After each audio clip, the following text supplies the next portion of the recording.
اعوذ باللہ من الشیطان الرجیم بسم اللہ الرحمن الرحیم ان اللہ وملائکتہ یصلون علی النبی یا ایھا الذین آمنوا صلوا علیہ وسلموا تسلیما اللہم صل علی محمد وآل محمد۔ محترم ناظرین، آپ حضرات کی خدمت میں مولوی عباس علی خوئی کا سلام۔ جیسے کہ ہم تربیت اولاد کے حوالے سے اس پیج کو چلا رہے ہیں، اور مقصد صرف یہ ہے کہ یہ پیج جو ہے نا ان معصوم بچوں کے لیے ہے جو اپنے والدین کے ساتھ ایسے مقامات پہ رہتے ہیں جہاں پہ کوئی دینی مدرسہ نہیں ہے اور ان تک دینی معلومات نہیں پہنچ پاتی ہیں۔ ہمارا مقصد یہ ہے کہ ان بچوں تک بیسک ریلیجیس ایجوکیشن پہنچ جائے، بس اس سے اگر کسی بچے کو کچھ فائدہ ہو جائے تو ہماری یہ کوشش پوری ہو جائے گی انشاءاللہ۔ اور ہم آپ سے برابر یہ گزارش کرتے رہے ہیں اور کر بھی رہے ہیں کہ اسے آپ اکیلے نہ دیکھیں بلکہ اس کو اپنے سارے کانٹیکٹس میں شیئر کریں۔ اچھی بات کو شیئر کرنا ایک بہت بڑی عبادت ہے۔ ایسے ہی ہے جیسے آپ گویا آپ خود لیکچر دے رہے ہوں، تو آپ ذریعہ بنیں گے انشاءاللہ۔ ہو سکتا ہے آپ کی اس چھوٹی سی کوشش کی وجہ سے کسی تک جو ہے نا یہ بات پہنچ جائے انشاءاللہ۔ یہ ایک بہت ضروری میسیج تھا جو میں آپ حضرات کو دینا چاہ رہا تھا۔ اب بغیر کسی تمہید کے ہم اپنے لیسنس کی طرف آ رہے ہیں۔ اس سے پہلے جو ہے نا اصول دین اور فروع دین کا سلسلہ تھا، وہ ختم ہوا۔ اس کے بعد ہسٹری آف انبیاء، جناب آدم، جناب ادریس اور نوح، یہ چل رہا تھا۔ قرآن ہمارے لیے ایک معجزہ ہے، ایک وہ کتاب کہ جس میں گزشتہ انبیاؤں کا ذکر کیا گیا ہے اور ان کے واقعات کو بیان کیا گیا۔ کیا ضرورت ہے جناب آدم کے ذکر کو کرنے کی؟ کیا ضرورت ہے جناب ادریس کے ذکر کو کرنے کی، نوح کے ذکر کو؟ اس سے ہم لیسن لیں، ہمیں کیا لیسن ملتا ہے اس سے، یہ ہے۔ اور پھر اس کو ثابت کرنے کے لیے کہ یہ واقعات گزرے ہیں، اللہ نے کچھ ایسی دلیلیں بھی پیش کی۔ جیسے 1928 میں ایکسکویشن ڈپارٹمنٹ نے ایک جگہ کی کھدائی وغیرہ کی تو وہاں پہ انہیں جناب نوح کی کشتی کے آثار نظر آئے۔ ایک تختی ملی جس کے اوپر عبرانی زبان میں، اس وقت عربی نہیں تھی، عبرانی زبان چل رہی تھی، عبرانی زبان میں 5 نام ملے۔ ایک تختی لکڑی کی ایک تختی ملی جس کے اوپر 5 نام لکھے تھے۔ جب اس کے اوپر ریسرچ ہوا تو پتہ چلا کہ وہ نام جو ہے جناب محمد مصطفیٰ صلی اللہ علیہ وسلم، جناب فاطمہ الزہرا صلوات اللہ علیہا، جناب علی مرتضیٰ، جناب امام حسن مجتبی اور امام حسین شہید کربلا، ان کے نام ملے۔ سوچنے کی بات یہ ہے کہ لکڑی جو ہے زمین کے اندر ہو تو مٹی کھا جاتی ہے اس کو، لیکن اس تختی کو مٹی نے نہیں کھایا۔ تو اس سے ہمیں یہ پتہ چلتا ہے کہ جس تختی پر کے نام ہوتے ہیں تو وہ اسے مٹی فنا نہیں کرتی، تو جس کے دل پر اہل بیت اطہار کے نام لکھا گیا ہو، اس کا مطلب صرف زبانی نہیں، نو کے زبان سے یا علی کہنا، نو کے زبان سے یا حسین کہنا، بے شک اس کی الگ تاثیر ہے، لیکن دل میں جس کے علی اترا ہو، دل میں جس کے حسین رہتا ہو، دل میں جس کے رسول رہتے ہوں، اس کا عمل بتائے گا کہ واقعی وہ اہل بیت کا چاہنے والا ہے۔ اب عزیزو، ہم اس کے بعد جو دوسرے نبی جناب ہود کا ذکر کریں گے۔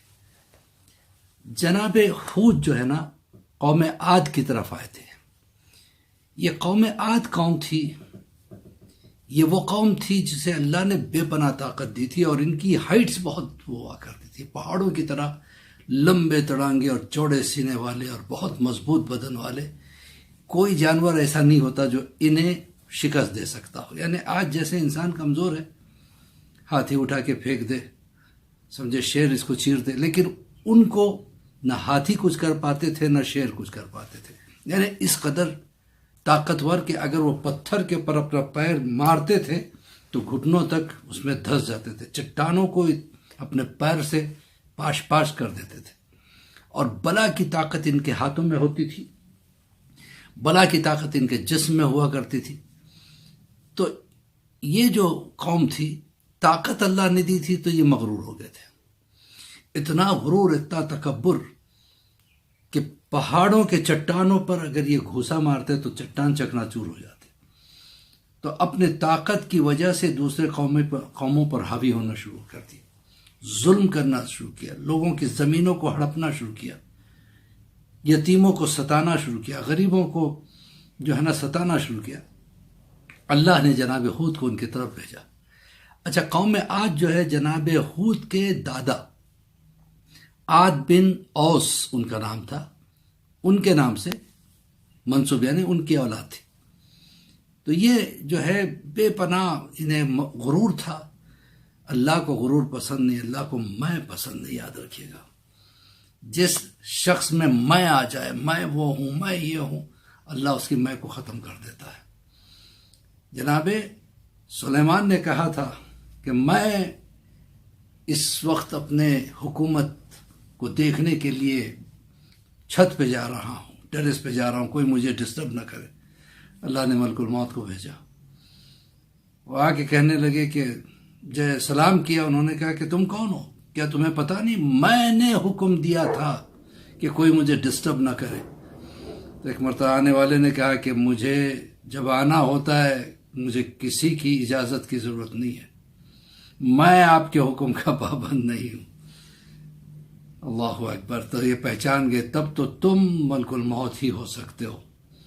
اللہ نے کہا ملک الموت ہم نے تمہیں بھیجا تھا ان کی میں ختم کرنے کے لیے، تم نے میں کیسے کہہ دیا کہ مجھے کسی کی اجازت کی ضرورت نہیں۔ اب جب سیدہ کے دروازے پہ جانا تو بغیر اجازت کے تم بھی داخل نہیں ہو سکتے۔ تو بہرحال عزیزان محترم، یہ میں جو ہے انسان کو تباہ کر دیتا ہے۔ قوم عاد نے طاقت پر غرور کر کے، تکبر کر کے اللہ کو ناراض کیا۔ جناب ہود نے جا کے انہیں بہت سمجھایا۔ یہ وہ قوم ہے جن کا ذکر قرآن میں 9 سوروں میں آیا ہے، ان کی زبان عربی ہوا کرتی تھی، اور یہ مغرور تھے، طاقت کی انہیں بہت زیادہ جو ہے نا یہ تھی، یعنی اس کے اوپر ان کو غرور تھا، تکبر تھا۔ انہوں نے بہت سمجھایا، جب وہ قوم نہیں مانی تو جناب ہود نے کہا پروردگار اب عذاب کو نازل کر، اور جب عذاب بھی آیا ہے تو آندھی کا عذاب۔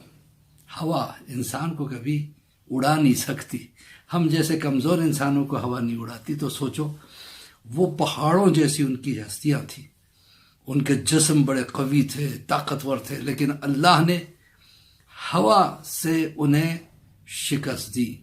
ایسی آندھی آئی جو مسلسل 8 دن اور 7 راتوں تک یہ آندھی چلتی رہی، اور یہ آندھی نے انہیں اٹھا اٹھا کے پٹکایا۔ یعنی اللہ مغرور کو ایسی سزا دیتا ہے، انسان کو مغرور نہیں ہونا چاہیے۔ آپ کو اللہ نے کوئی نعمت عطا کی ہے، طاقت دی ہے، تو آپ اس طاقت سے دوسروں کی مدد کریں۔ اللہ نے آپ کو دولت دی ہے تو آپ اللہ کا شکر ادا کریں کہ اللہ آپ کو اس لائق بناتا ہے کہ آپ دوسروں کی جو ہے نا مدد کر سکیں۔ یہ بڑھتی چلی جاتی ہے، لیکن دی ہوئی طاقت پہ غرور کرنا ہی انسان کی وہیں سے ڈکلینیشن شروع ہوتی ہے، وہیں سے انسان تباہ ہونا شروع ہوتا ہے، وہیں سے انسان برباد ہونا شروع ہوتا ہے۔ یہی ہوا جب قوم عاد کو اللہ نے پٹخ پٹخ کے مارا۔ یہ یمن کے بحر یمن کے کنارے ان کی بستیاں ہوا کرتی تھی، بعد میں قوم سمود نے ان بستیوں پہ جا کے قبضہ کیا اور وہاں رہنے لگے۔ جب یہ سب ختم ہو گئے تو وہ وہاں پہ آباد ہو گئے۔ بس اسی کے ساتھ ہم اجازت چاہتے ہیں۔ مولوی عباس علی خوئی کا سلام، دعا کرتے ہیں پروردگار ہم سب کو غرور اور تکبر جیسی بیماریوں سے بچائے۔ پروردگار ہمیں نہ کبھی ہماری عبادت پہ غرور ہونا چاہیے، نہ کبھی ہماری جوانی پہ غرور ہونا چاہیے، نہ کبھی ہماری دولت پہ غرور ہونا چاہیے، بلکہ ہم ان چیزوں سے شکر ادا کرے پروردگار تو نے مجھے اس لائق بنایا ہے کہ میں دوسروں کی مدد کر سکوں۔